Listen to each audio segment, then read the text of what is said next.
Valih var, oradadır. Get valihin ayağına düş, yalvar, yaxar geçsin oğlunu tutarsın. O vaxtda da valihin 80 yaşı var idi, o kadar açlığa getmir. Yani Mürsel Qulu ki, özünü çatırdı duraqlıya valihin ölü. Hansı dediler oraya valihin ölü? Bak, o da orada duran kişi. Geldi ayaqlarını qucaqladı, başladı ağlamağa. Valih rəhmətli dedi ki, ay kişi, ayağa dur görüm, niye ağlıyorsan? Neden ötürü ağlıyorsan? Dərdini de sonra ağla. Elə çatırışa ağlamaq olmaz axı. Dedi qadan al. Bəs, belə başıma bir iş gəlir. Bütün əhvalatdır. Valihin ağlayanda valih qəlbidən qəhqəhə çəkdi, güldü. Mürsel Qulu əlin başına vurdu. Dedi ki, ay valih, mənim bu günümə sən elə gülürsən. Dedi, yox. Ay dərmişi, sənin gününə gülmürəm. Ona gülləm ki, gör Qarabağın açlıq vəkalətini kimə verilir. Ama onu da deyim ki, Mehdi Qulub xanı elə bilmirdi ki, valih durur yoxsa durmur, xəbəri yox idi aşıqda.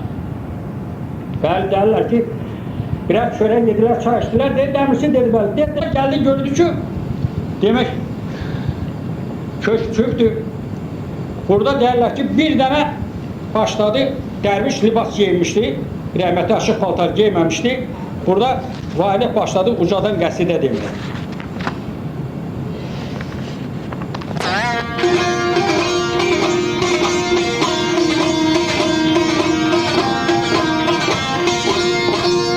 Ucadan valih başladı qəsidə deməyə.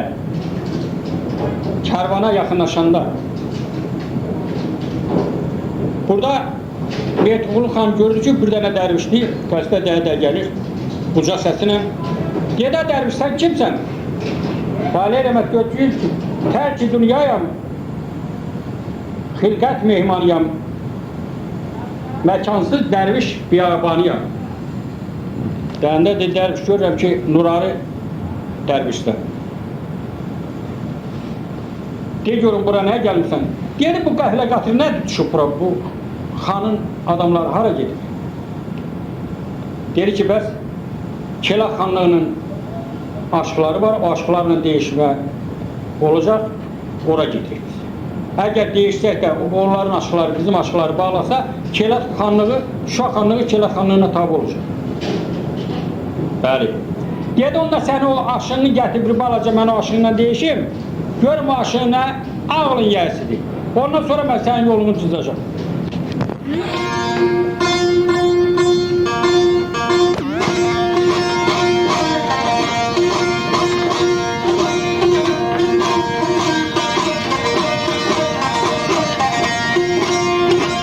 Dərviş dedi ki, Mehdi Qulu xan dedi, bəli, dedi, aşını gətir, ona bir neçə sualı var, o suallara cavab versin, sonra mən sənin aşını yoxlayım, görüm, nə dərrəşanı yersin?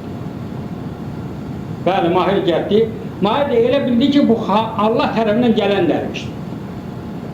Mahirə Allah Taala kömək göndərir bu dərvişdir. Mahir elə hiss edir. İndi alsın görək, valih, nə tərəfindən ərz eləyək, siz də sağ olun, biz də sağ olun arkadaş.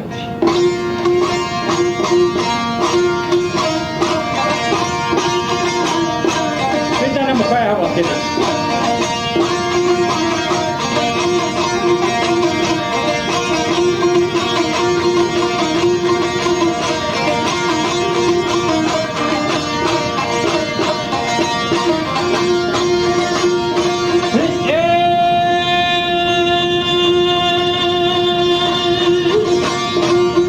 Elə bir aşk gədirəm bu gün mənimlə.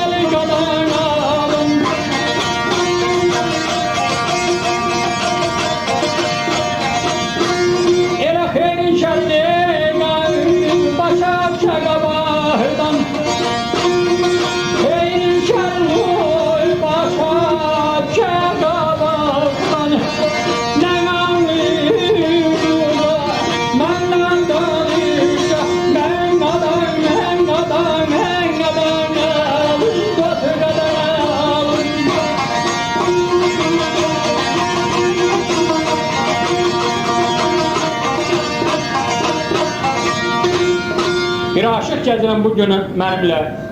5-10 kəlmə yol arkandan danışa. Xeyrin, şərin başa düşə qabaqdan. Nə alıyıb bu zamandan danışa?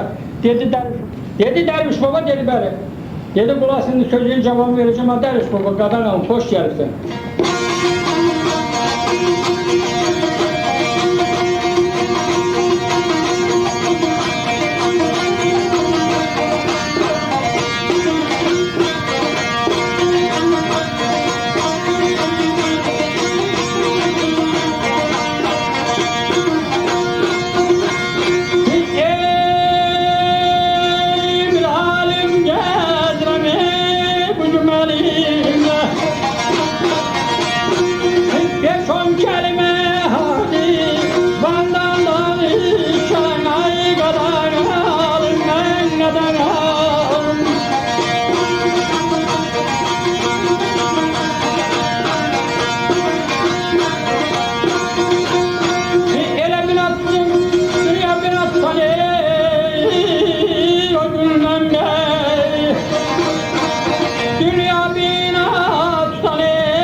Bir alim gəzirəm bugün mənimlə 5-10 kəlmə haqq divandan danışa. Dünya bina tutan o gündən bəri sel təkə axan haqqandan danışa. Dərviş götürür ki, anlaya söhbəti, anlaya sözü, anlaya əyrini, doğrunu, düzü, tarix vərəqindən itməyə, izə köçüb gedən hər zamandan danışa. Mahir deyir ki, bu çarxın gərdişin döndərə geri, kəmənzar eləyə odlanan yeri, dərin düşüncədə çatmağa səri xəbər verə hər bir yandan danışar. Dərviş alsın görək nə tər deyir.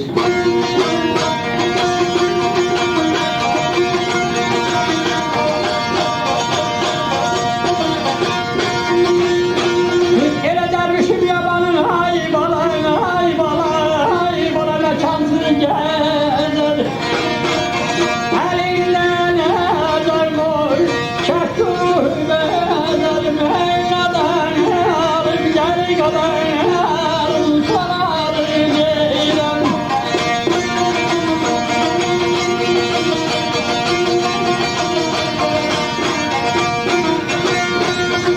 Elə işarə altından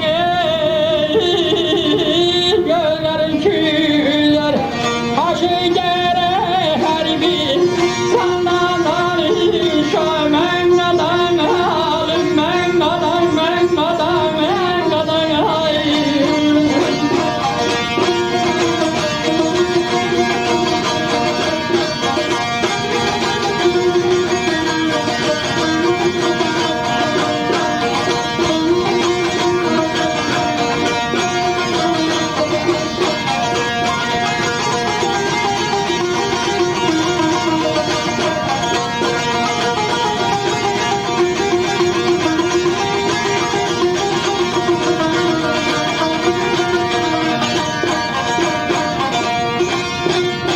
Dərviş biyabanı məkansız gələr, əlində nəcağı kəşkurluq bəzər, işarə altında abala gözləri üzəri aşıq gərək hər bir sandan danışar. Mahir götürür deyir ki, binava mahirəm, qəmlidir sazım, qorana qarıq olub baharım, yazım, bağlanıb bazarım, satılmazım. Dərviş gərək hər pünhandan danışar. Bəli, deyirlər ki, dərviş o gecə orada gecələdi. Sabah Mehdi Quluxan dedi ki, dərviş gedirsən, amma umudum gəlir ki, sən bizə böyük köməklik eləyəcəksən. Mən səndən bizə xaşım var, dedi nədir? Dedi birdən dərviş babasım oradan ana gedərsən, qayıt gəldi ilə bizi bu xatadan baladan qutar, qorma, yolun boş qalmaz. Bəli, vali, birbaşa atın sürdü Fazıl xanın sarayının qabağına. Fazıl xanın sarayının qabağında deməli, arazi kəsmədən ucadan başladı qəsrdə deməli. Gətirdilər dərvişə pul dəvət edilər, nə qədərlər pul götürmədi. Fazıl xan dedi ki, gedin görün nə istəyir. Dərviş dedi ki, ya gərək bu saraydan sən bana bir dənə aşıq verəsən məndən deyişə, ya da 100 tümən pul verəcəksən. O vaxtın şərtnaməsinə görə. O vaxt şərt elə idi. Ona görə də dərvişi qəbul elədilər, dedilər aşıq gətirəcək deyişə. Haradadır 100 tümən, hər dərvişə 100 tümən pul verir. Fazil xan burada fikirləşdi ki, mən necə eləyim? Deyirlər ki, əfəndi dedi ki, Fazil xan, ola bilər ki, bu dərviş Mehdiqulu xanın cəsusudur. Ona görə də mən belə məsləhət görürəm ki, Həsrət xanımdan savayı bunun yanına ayraşı gətirmək lazım deyil. Həsrət elə bilsin ki, bu sarayda bizə Həsrət xanım aşır. Bəli, dərlər, dedilər ki, dərviş əyləş, saat bərabərən gələr, dərviş əyləşdi, xəbər verdilər. Həsrət xanıma ki, bəs bir dərviş gəlir, bir dənə aşıq istəyir, deyir ki, gələk mənim bir aşıq tapasım deyişim. Özünə zinət verdi.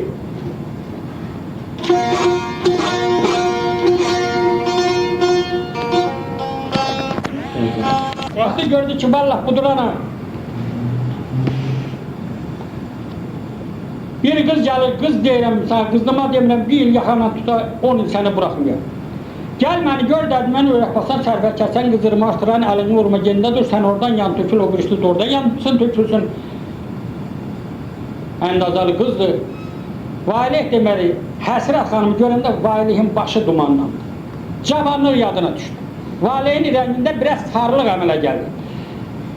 Fazil xan dedi ki, dərviş, dərsən qızı görəndə sənin ağlın çaşdı, qorxdu. Dedi, yox, qorxma. Dedi, nə oldu ki, elə qız oradan gələn kimi sənin rəngində sarılıq əmələ gəldi. Götürüb deyir ki, rəngimiz solmaq, qaçmağı qorxudan deyil, deyiş sərdarıyam, eşqin canıyam, məhəbbət bəhrinin qəvvazıyam mən, xəzinə içində bir dürdanəyəm.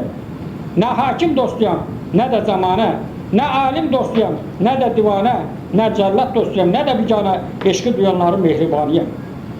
Bir zaman eşqimlə həmdəm yaşardım, bulaq kimi qaynayardım, coşardım, nazlı gözəllərə dəstən qoşardım, indi də dərvişi biyavarıyam.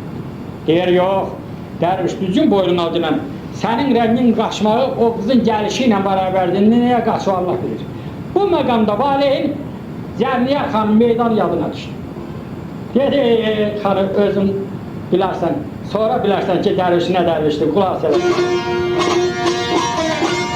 Bir dənə Mürzəlcan havası.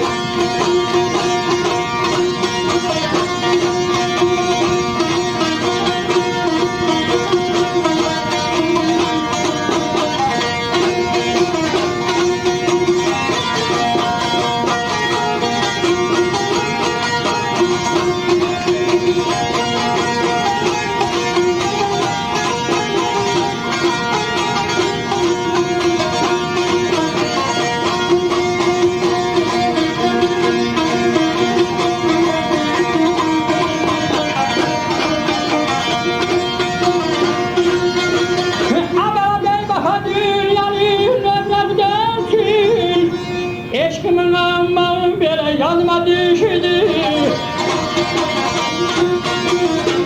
Göbək gətirimlə pərvanalar tək. Göbək gətirimlə pərvanalar tək. Onlara yanmağım belə yadıma düşdü, yadıma düşdü, yadıma düşdü. Ay qədəyin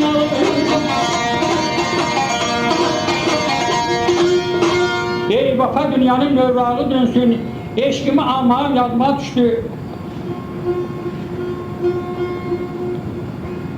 Növrət kəsində pərvanələr səs, odlara yanmağım yadıma düşdü. Yaranıb aləmə düşəndən bəri canahdı qolmuşam, gah da sərsəri, ilqarı doğrunun pağı təri sözündən qanmağım yadıma düşdü.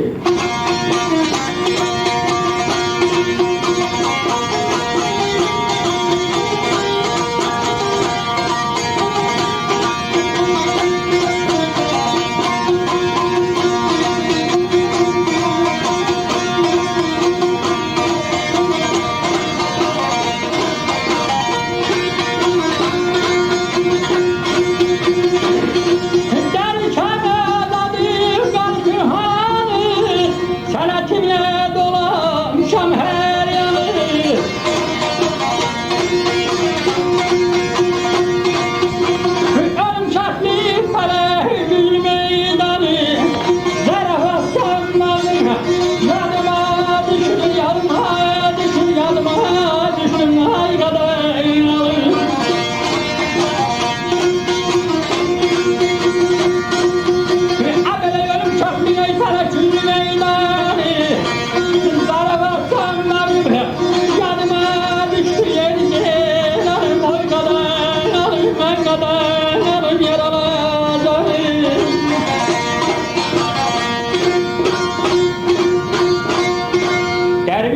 öz adım qalıb pünhanı, sənətimlə dolanmışam dünyanı, ölüm şəkli pələk güclü meydanı, zarafat sanmağım yadıma düşdü.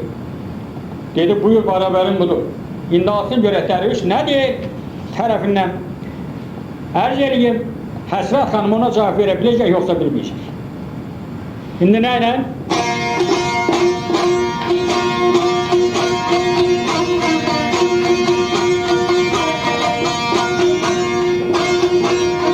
Deyirəm, bir qaytarım oxuyaq, eləməyəm.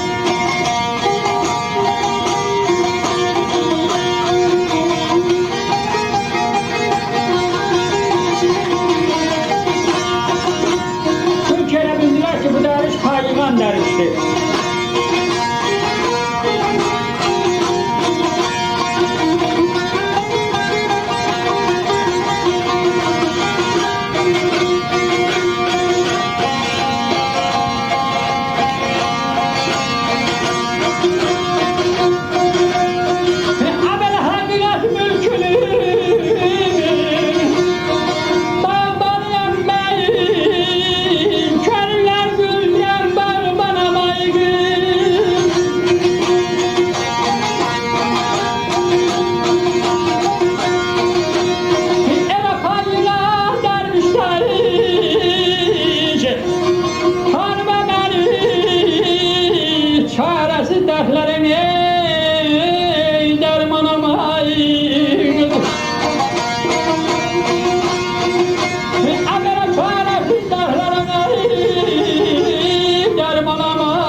Həqiqət mülkünün bağbanıyam mən, könüllər bildirən bağbanam ay qız.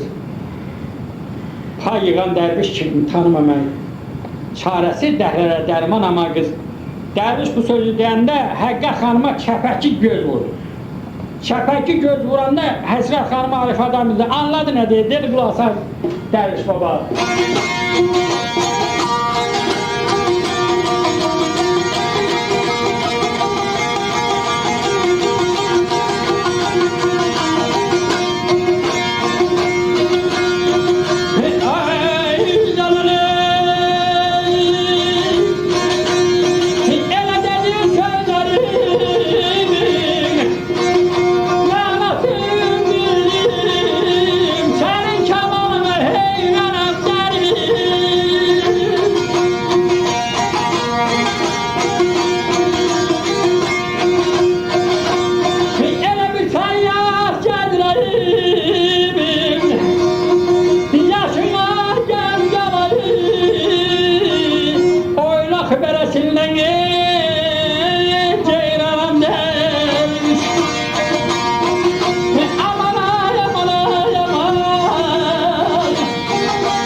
Sözlərin mənasını bildim. Sənin kamalına heyranam dərviş. Bir səyyah gəzirəm, yaşı gənc ola, oylaq bərəsində ceyranam dərviş. Bəli, dərviş məsələyi başa düşdü. Amma məsələni başa düşməsinə baxmayaraq fikirləşdi ki, gəl qıza deyənə ki, nə bəzi bax qızı, nə qədər ki bu saraydasan, sən bunların arasına çıxamayacaqsan.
Nədanlar yanında ad olmaq olmaz.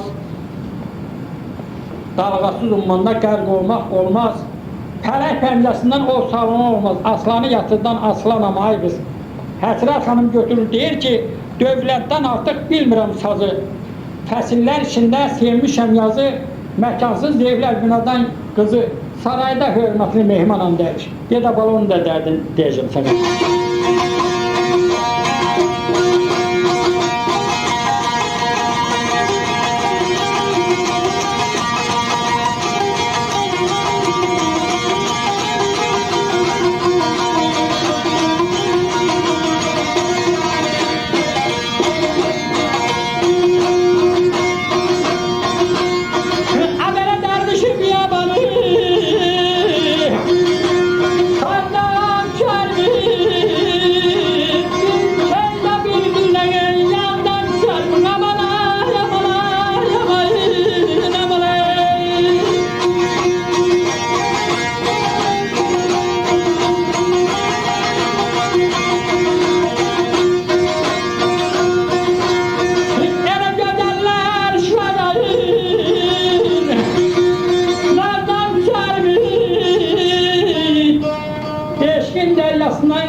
Derviş biyabanı yazdan küser mi?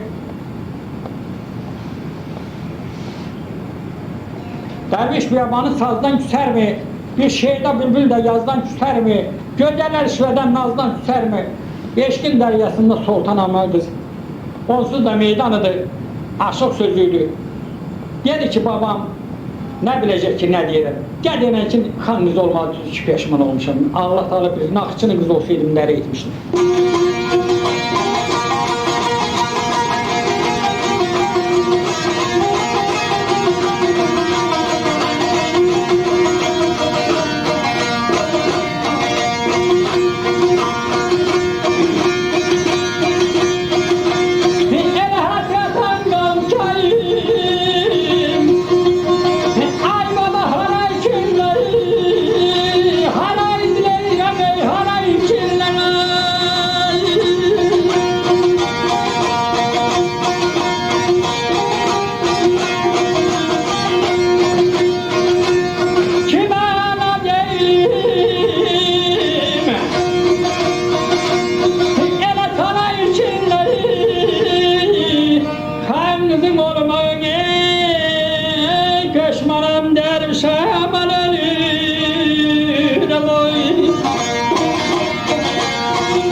Həsrətəm qalmışam haray içində, haray diləyirəm haray içində.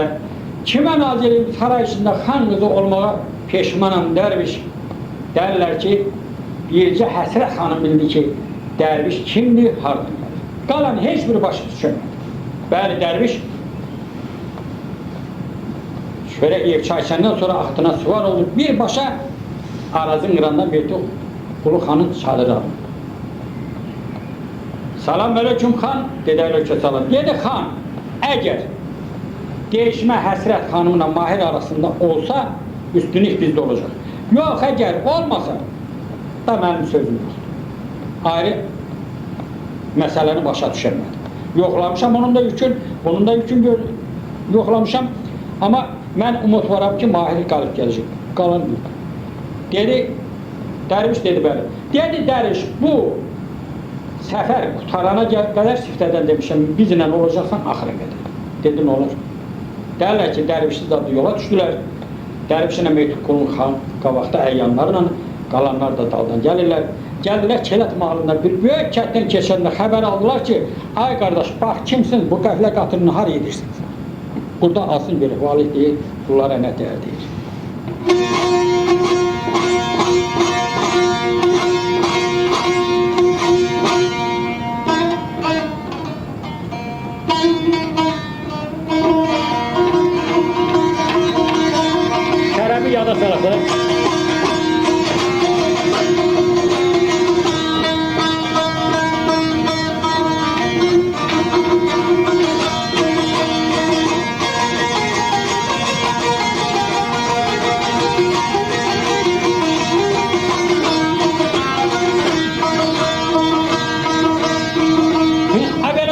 cevap üçün ey belə mənlə danışın, sizə cavab verməyi belə düz kəlamüzdən. Belə kerat mahalından ey belə kerat elindən, hələ qorxu gəlib ey qəhrəman üstdən. Ordubada bu yol gedər Ordubada.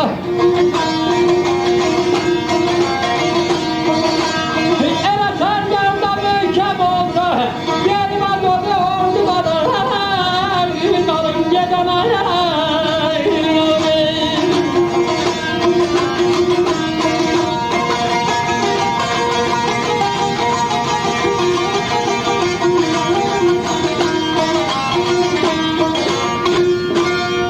Cevap üçün mənlə danışın, sizə cevap verin düz çalam usta. Kerat mahalından, Kela adelindən hədə qorxu gəlir qəhrəman üstə. Ton kəsib, axar sular durulur, məhəbbətin təbil zəngi vurulur, əcəl barəsində meydan qurulur, pəhlivan yeri, pəhlivan üstə.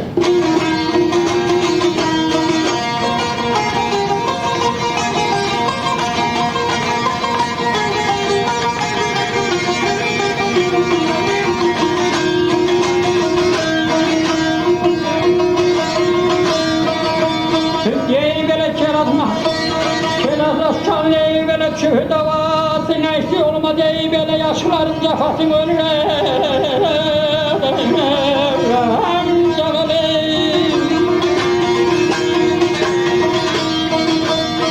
çok şacak ey böyle məhəbbətin münasın derviş cenge gedir ey bir canan üzüleyin gözde kara kaşı kara gözde kara.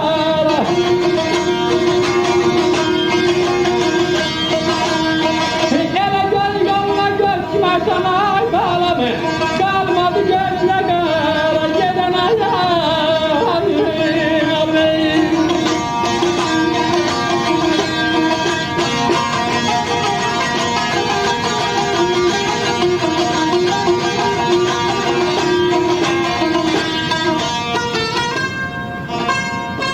Kelatla şanın düşür davası, əhli olmaz aşkların cəfası, toxuşacaq məhəbbətin münasib dərir, cəngə gedir bir canan üstə.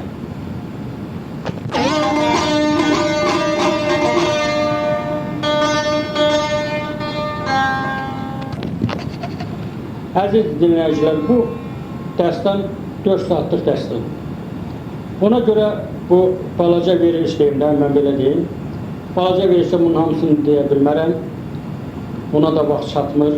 Buna görə xahiş edirəm, gələcək verilişləri gözləyim, bu hardasa bu dəstəni mən deyəcəm. Həmən indi dəstanın axırında bir gözəlləmə var.